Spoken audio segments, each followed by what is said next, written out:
Alright, this is my second take. Wait, this is my third take. So, look, someone said they wanted a tutorial on, I believe it was.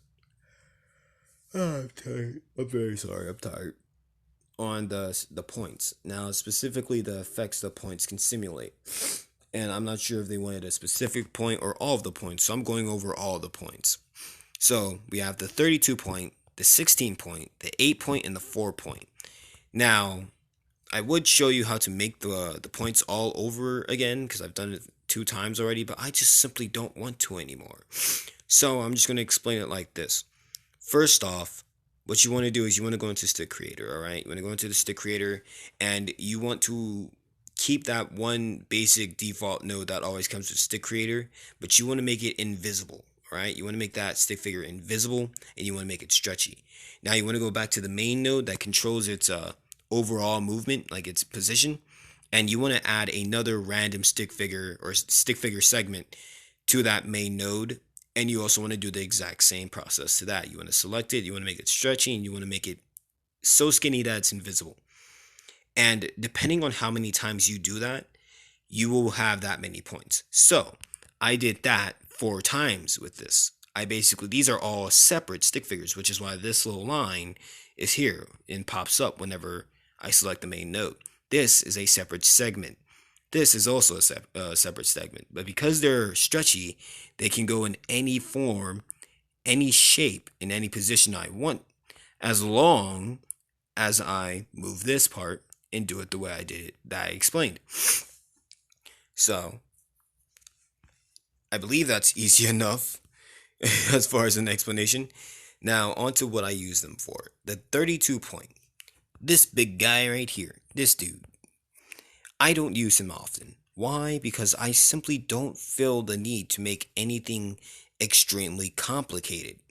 In other words, I made it just in case I would need to make something so complicated that it needs extra points on it. Something more than just 16 points. Or something, something more complicated than 16 points can handle. Other than that, I don't really have a need for it. There's so much points on it that it became a nuisance just to make this one shape. Because, like this one, I have to move them all individually just to make one type of shape. And if I have to make one type of shape that moves with this one, which is what most likely to be used for, I have to move all of these individually and make them work as a unit. And that's not easy. All right, it's not easy. Especially, and I do that all the time for Foxtails with the 16 point, but with 32 points, it's just not easy. I'm telling you, it's the most complicated thing that you'll ever have to deal with when using the 32 point, if you make it. But onto the 16 point. The 16 point I use mainly for effects. I don't really, and maybe I want to say objects on characters like Foxtails or something. I do it all the time. But other than that, I just use it for effects. I don't really use it for a weapon because, well, there's no weapon that requires that many points as far as a basic shape goes. If I'm making a gun, well, I don't know about you guys, but I explained this last time when I did the bow and gun tutorial, and all I did was make a block and connect it to a guy's hand, and then make another block to simulate a reload function. you know, Boom, there's a gun. Easy, And for a sword, well, it's the same premise. I just grab a block and I add a spike to the end of it and make it long. Boom, that's a sword. And if I wanted to make it complicated, well, I grab an 8 point, I make another block, I make a slightly larger block by simulating these edges coming off, and then I make a spike on the end of it. Now I have a slightly more complicated sword. The 16 point just simply doesn't, it just simply isn't needed for such action. Now, there's some, these honestly have a limited potential when it comes to the type of tip that you want for the sword. So if you wanted like a triangular blade that comes off on both ends, these would technically be able to do it, but it would also look kind of odd because you'll have a weird stick node randomly set somewhere. And that's why I made a 5 point as an explanation on how to make the points. But I deleted my recording. So yeah, if you wanted to make like a regular, I don't know, some form of great blade or whatever with a triangular tip, that's basically how you would do it. But let's say I was to make a weapon with the 16 point. Let's just say I would. Well, basically it would follow the same formula of, well, block on bottom, hilt of some sort or some shape, and then tip. That's it. But in this case, I'll do it like this. We're gonna make it a hilt, or yeah, I think that's what it's called, and we're gonna make it, I guess, really long, and we're gonna make it have a smooth head, a smooth blade, if you will. Not on both sides, just on one side. No, I think we can do both sides. Yeah, we can, but it'll look awkward. Nah, I'd rather do it one side. But yeah, this is basically, if I wanted to make a weapon with the 16 point, I would have to go through all this just to make the stinking weapon. And guess what? If I want to make that weapon thin, I have to move all of these individually to simulate it going thin. Or if I wanted to make it go sideways, I would have to move all these simultaneously going smaller, getting smaller to simulate it going sideways. That's not an easy task, honestly, especially when you have to do it multiple times in hundreds because you're making multiple frames. But overall, the shape does vary when you do have more points. You can make more detailed things when having more points. But the more detailed it is, the more complex it also is. So if you want to do something with that, you kind of have to really work with it. But yeah, that's as far as it goes with points.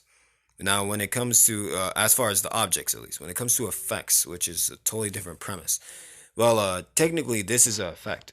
I mean, let's face it, this can be a sword slash of some sort. Literally. Like, there's no other way to put it. If I was to put one of these babies, like, like this, and then make this slightly larger, I just made a sword slash. This is a sword slash now. Like, if my character was to attack, this would be a sword slash that the character would actually be doing as an active attack. I'm pretty sure everyone can see that. And the reason I say it like that is because this is what effects basically are. They're basically very rough shapes or curves of where your character is swinging, punching, or, acting out for the same actions for weapons. So if your character was to make a slash, this would be a guideline for where that slash has been or where it went. Instead of it going from, frame 1, which is up here, to frame 2, which is down here, without any indication that it went there. And it's the same way if you were to use, I don't know, something less complex like a single point, which is what I did for the first when putting in the white stick figure in there. His weapon slashes are not curved like the black ones. It's simply just a line with a spike on the edge of it. That's just how I wanted his overall style of fighting to be more defensive, but yet again, I still wanted it to be, actively there. So if he throws an attack, it's still going to be a straight triangular slash, while the other character would have a circular slash. And that's how the two effects can vary. You can kind of do a lot of things if you're creative enough to do them with these points. You can do a lot of things. You can make weapons, you can make effects, you can make objects.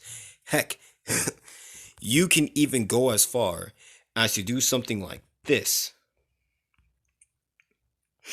So you see how all this is here, right? All these things are kind of being overlapped. Well, guess what? If you grab any one of these babies, make it the complete opposite of the color on the inside. Do this.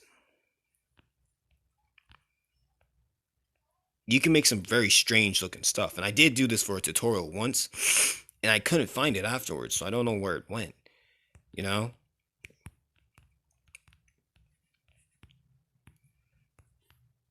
Excuse me excuse me if I'm a little quiet here. I am kind of simulating something that I don't usually simulate in any animation.